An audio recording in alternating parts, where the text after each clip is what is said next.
Y'all, Elijah Prevent here, back with another video, and I'm in my half bath of my rental right now, and I want to show y'all a quick way to update your vanity tops without spending $100, $200. I want to show you how to do it for $5.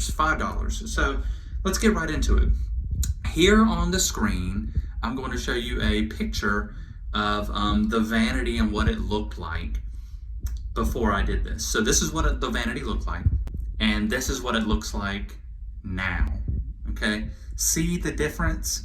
Now in the original picture I showed, yes, it wasn't as yellow in that picture because I'd already got some paint on it, but previously it was really yellow and gross. And so I just wanted a quick fix. I'll be the test dummy. I'll tell y'all how this works out. If it doesn't work out, I'll update you on it, but here we go.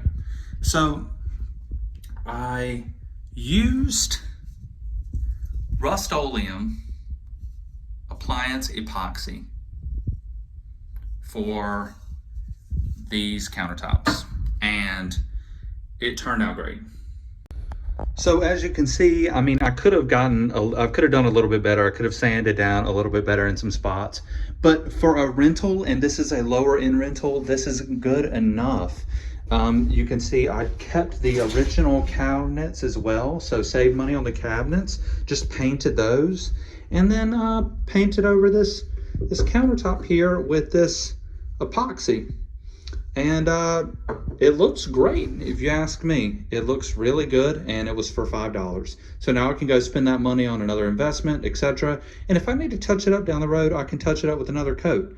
But I'm happy with how this turned out. So y'all, that's it for the video. I hope you found that helpful. Again, I'll keep you updated on how this turns out.